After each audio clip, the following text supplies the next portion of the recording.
आपका जीवन जो है वो कैसा रहा? क्या आपका भी जीवन जो है वो लेकिन संघर्ष मुझे ऐसा लगता है कि संघर्ष ज़िंदगी का एक पार्ट है। अगर संघर्ष नहीं रहेगा तो ज़िंदगी बड़ी नीरस सी हो जाएगी। कि ऐसा क्या आपके दिमाग में क्या फितूर आया कि आपने आईएएस की नौकरी छोड़ने का फैसला कर लिया? तो ऐसी फ़िल्में करूँ, ऐसे किरदार करूँ, जिससे कई समाज की जो कुरीतियाँ हैं, समाज का जो एडमिनिस्ट्रेशन की जो प्रॉब्लम्स हैं, जो लोगों की प्रॉब्लम्स हैं रोज़मर्रा की, उनको मैं कैसे लोगों के सामने ला सकूँ कि जो लोग लेगेसी से आते हैं उनको लोग वैसे ही जानते रहते हैं। तो भले ही उनका कोई काम पर्दे पे ना आए, लेकिन उनकी चर्चा होती रहती है, तो लोग जानते रहते हैं। तो एक अच्छा खासा इन्वेस्टमेंट ऑलरेडी हो चुका रहता है समाज का उनके ऊपर। मैंने देखा है कि अगर आपके अंदर टैलेंट है, आप हार्ड वर्किंग हैं, तो इससे फ़र्क नहीं पड़ता कि आप बड़े ख़ानदान से आ रहे हैं या नहीं आ रहे हैं, या आपकी फैमिली है या नहीं है। नमस्कार, बहुत स्वागत दैनिक जागरण पर। मैं मौजूद हूँ एआई समिट में फ़िलहाल। लेकिन एआई समिट के इतर मैं आपसे बात करना चाहूँगी एक आईएएस कैंडिडेट की कहानी के बारे में।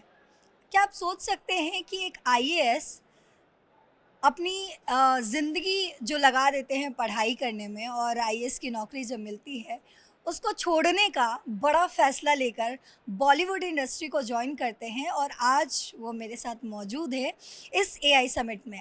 इनका कैडर रहा है यूपी और ये 2011 बैच के रहे हैं। अभिषेक जी, आपका बहुत स्वागत है दैनिक जागरण पर। Thank you Pallavi ji.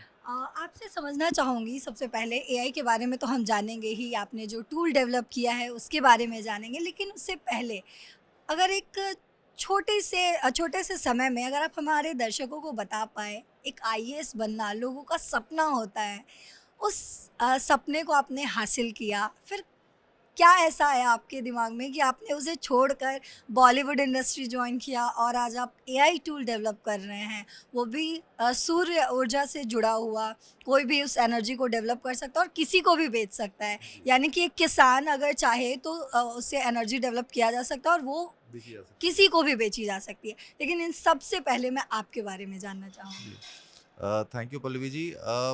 जैसा कि आपने कहा कि आईएएस बना उसके बाद फिर उसको छोड़ना तो एक मैंने हमेशा से जब से होश संभाला था तब से हुँ, मैंने एक अपनी ज़िंदगी ऐसी देखी थी कि उसमें कई चीज़ें करने की मैं कोशिश करूँगा। हुँ, तो उसमें से आईएएस एक था हुँ, और वो बहुत ज़रूरी था हुँ, मुझे करना, ताकि मैं एक अच्छा एक्सपोज़र पा सकूँ, हुँ, एक लोगों के साथ में काम करने का एक अनुभव मिल सके, सरकार के साथ में काम करने का अनुभव मिल सके।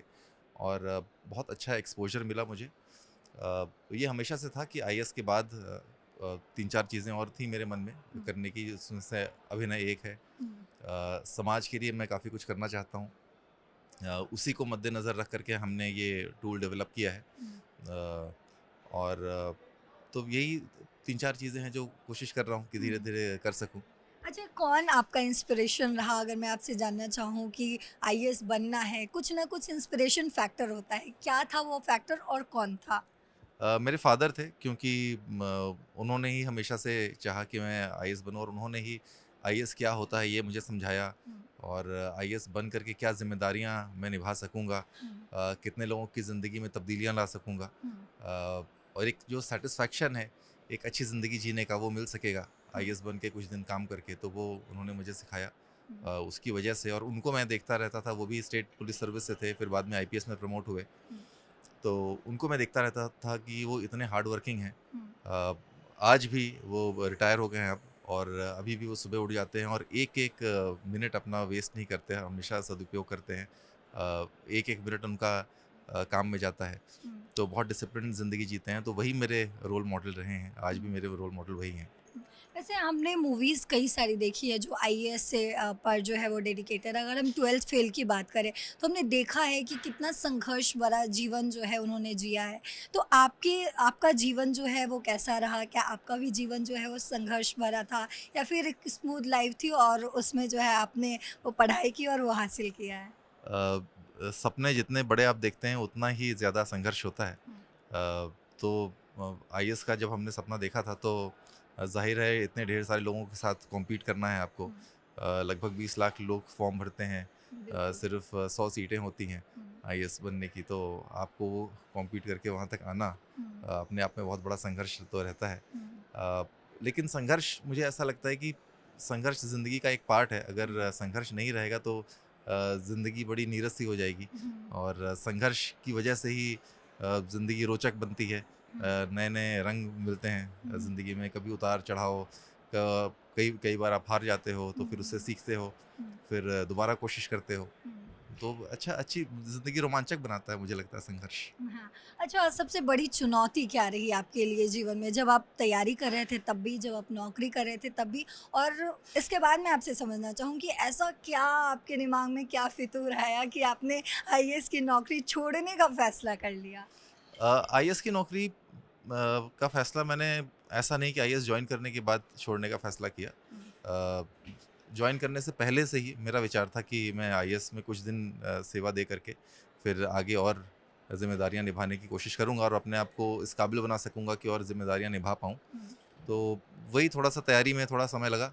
मैं थोड़ा और जल्दी ही छोड़ कर के आगे बढ़ना चाह रहा था। लेकिन वो थोड़ी काबिलियत थोड़ी-सी और गेन करने में, थोड़ी समझ गेन करने में थोड़ा वक़्त लगा।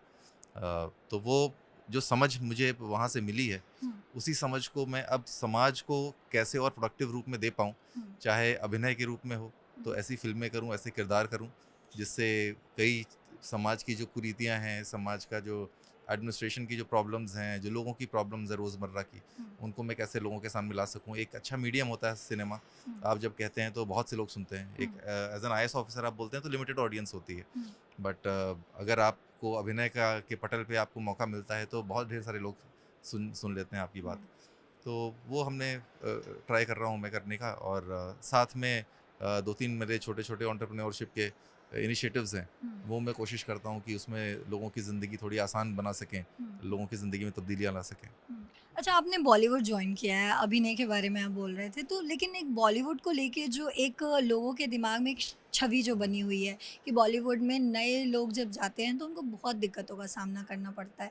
क्या एज़ एन आईएएस ऑफ़िसर उसका आपको फ़ायदा मिला, या फिर आपने भी वो स्ट्रगल झेला, या सच में वो है, या फिर सिर्फ़ वो एक मिथ है?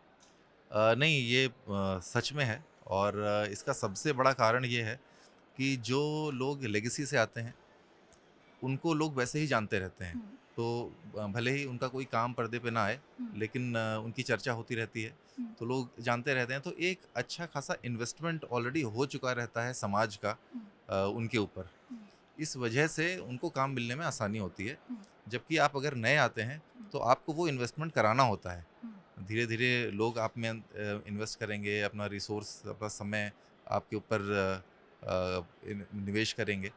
तो वो थोड़ा-सा वक़्त लगता है। बट मैंने देखा है कि अगर आपके अंदर टैलेंट है, आप हार्ड वर्किंग हैं, हुँ, तो इससे फ़र्क नहीं पड़ता कि आप बड़े ख़ानदान से आ रहे हैं या नहीं आ रहे हैं, या आपकी फ़ैमिली है या नहीं है। हुँ, तो जितने भी बड़े-बड़े लोग हैं, आज सभी लोग बाहर से आए और बहुत अच्छा नाम कमाया है लोगों ने। हुँ। तो अब मैं आप जो एआई समिट में भी मौजूद हैं, आपने जिसकी कल्पना की थी, आपने उसका जो है उसको ज़मीन पर लाया है। जैसे हम सोलर लाइट के बारे में बात करते हैं, आज गाँव में भी हर जगह जो सोलर पैनल अवेलेबल है, लेकिन लोग उसको चार्ज करते हैं और अपने घर में जो उस एनर्जी को यूज़ करते हैं। लेकिन आपने इसमें एक और इज़ाफ़ा किया है, एक और पॉइंट ऐड ऑन किया है, क्या है वो? और लोगों के, आम लोगों के जीवन में उसका क्या असर दिखने वाला है? देखिए, माननीय प्रधानमंत्री जी की ये मंशा है कि हमारा किसान अन्नदाता के साथ-साथ ऊर्जादाता भी बने। हुँ, तो सिर्फ़ अन्न ही ना प्रोड्यूस करे, बिजली भी प्रोड्यूस करे और ऊर्जा के और अन्य साधन भी प्रोड्यूस करे।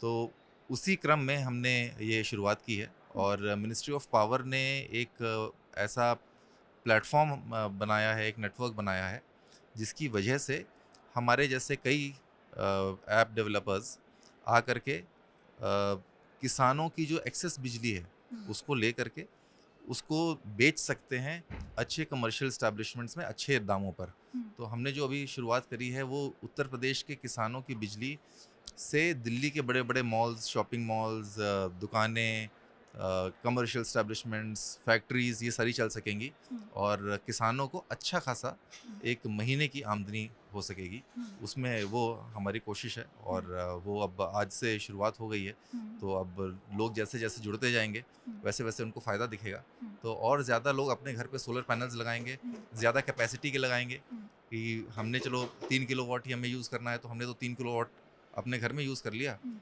और हमने 7 किलोवाट और बाहर जो बिजली बनी वो दे दिया, तो 10 किलोवाट का हमने बड़ा सोलर पैनल लगा लिया।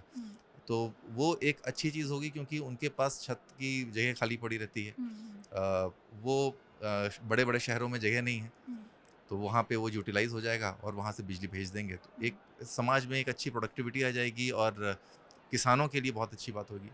अगर हम इसका प्रोसेस समझना चाहें तो क्या आप अपने स्टॉल पे हमें इसका प्रोसेस समझाएंगे कि कैसे एक गरीब किसान या एक आम इंसान जो सोलर पैनल का इस्तेमाल अपने घर में कर रहा है, लेकिन उसके इस्तेमाल को करते हुए कैसे वो अपने लाइफ को और अच्छा बना सकते हैं, उसका बेनिफिट कैसे जो अपनी पूरी फैमिली को दे सकते हैं। जैसा कि आपने बताया कि सोलर पैनल से जो एनर्जी स्टोर करेंगे उस एनर्जी को जो हम बेचेंगे, क्या तो उसका प्रोसेस क्या हम आपके स्टॉल पर देख सकते हैं? बिल्कुल, आइए हम आपको अपने स्टॉल पे ले चलते हैं और आपको दिखाते बिल्कुल, हैं। चलिए आप लोगों सबको दिखाते हैं। ये अपने आप ऑटो बिड कैलकुलेट कर रहा है। दूसरा फीचर है, आप किसी को भी बिजली गिफ्ट कर सकते हैं। तो मान लीजिए आपका बच्चा वहाँ पे बाहर पढ़ने गया है दिल्ली में और वहाँ पे बिजली का बिल बहुत महंगा है, तो आप किसान हैं, आप यहाँ से अपने बच्चे को दिल्ली में बिजली भेज सकते हैं। तो उस कमरे से अब हम इस स्टॉल में आ गए हैं जहां सर ने अपना वेन्यू लगाया है, और यहाँ हम समझेंगे कि आखिर वो कौन सा प्रोसेस है जिस प्रोसेस के थ्रू उस सोलर एनर्जी को कन्वर्ट करते हैं, और उसमें एआई का क्या रोल है, और कैसे वो बहुत ही आसानी से एक किसान जो है वो एक अमीर जो लोग हैं उन तक पहुंचा सकते हैं, उनको बेच सकते हैं और अपनी रोज़मर्रा की ज़िंदगी को बेहतर बना सकते हैं। उस प्रोसेस को आप समझाइए। मैं समझाता हूँ, मैं आपको इस पे दिखाता हूँ। जैसे ये एआई की वजह से ये अपने आप ऑटो बिड कैलकुलेट कर रहा है। हाँ। तो किसान को ये सोचने की ज़रूरत नहीं है कि कितनी बिजली बन रही है, कितनी जा रही है। जितनी एक्सेस है अपने आप जाएगी और अपने आप बिड हो जाएगी, अपने आप उसके पैसे आ जाएंगे। तो अब इसमें 2-3 फीचर्स हैं। एक तो फीचर हमारा ऑटो बिड का है, दूसरा फीचर है आप किसी को भी बिजली गिफ्ट कर सकते हैं। तो मान लीजिए आपका बच्चा वहाँ पे बाहर पढ़ने गया है दिल्ली में और वहाँ पे बिजली का बिल बहुत महंगा है, तो आप किसान हैं, आप यहाँ से अपने बच्चे को दिल्ली में बिजली भेज सकते हैं अच्छा। यूपी से। हाँ, तो ये फैसिलिटी आ गई है। हाँ। और तीसरा एक बहुत अच्छा फीचर है, सोशल इम्पैक्ट फीचर जिसको हम कहते हैं, कि कोई फ़र्ज़ करिए कोई बड़ा आदमी है, कोई बड़ी कंपनी है, वो ये डिसाइड कर सकती है कि मुझे अपनी बिजली किससे ख़रीदनी है। तो अगर कोई बड़ा मॉल है, वो चाहता है कि भाई मैं इस महीने की बिजली एक पर्टिकुलर गांव से ख़रीदूं ताकि वहाँ के किसानों की थोड़ी आमदनी बढ़ जाए, तो वो वहाँ से ख़रीद सकती है। एक महीने किसी एक गांव से ख़रीद लिया, दूसरे महीने किसी और गांव से ख़रीद लिया। उससे क्या है कि उसको तो उतने ही पैसे देने हैं जितने की बिजली मिल रही है, लेकिन किसी और की ज़िंदगी में काफ़ी तब्दीली आ सकती है। बहुत तब्दीली आ जाएगी। तो आपने समझा है कि आईएएस की कहानी आपने सुनी। आईएएस की जो कहानी है वो बढ़ते बढ़ते बॉलीवुड की दुनिया तक गई और आज मौजूद है यहाँ एआई समिट में, जहाँ इन्होंने इस फीचर का टेरा रेक्स जो है इसको डेवलप किया, और इसके थ्रू एक हम अगर कहें तो ग्रास रूट लेवल से लेकर एक बड़े लेवल के जो लोग हैं, जो अगर हम अंबानी या अडानी की बात करें तो उन तक एक किसान जो है कैसे पहुंच सकता है, अपने जीवन को कैसे आसान बना सकता है, ये हमने अभिषेक से समझा। अभिषेक जी, आपका बहुत शुक्रिया दैनिक जागरण से जुड़ने के लिए। हम फिर कोशिश करेंगे कि आपसे एक बार जुड़े और आईएएस की कहानी, आपका जो सफ़र रहा वो हम जानने की कोशिश करेंगे आपसे, क्योंकि हमारे जो बच्चे हैं, जो युवा पीढ़ी हैं, जो आईएएस की तैयारी कर रहे हैं, जो उस जीवन से जूझ रहे हैं, जो उस तैयारी में लगे हुए हैं और उस संघर्ष को कर रहे हैं, उसको हम कैसे आसान बना पाएंगे, एक बार फिर से आपसे जुड़ेंगे और ज़रूर समझने की कोशिश करेंगे। बहुत शुक्रिया। Thank you so much. आप तमाम दर्शकों का बहुत शुक्रिया। देश और दुनिया की तमाम खबरों के लिए देखते रहिए दैनिक जागरण। नमस्कार।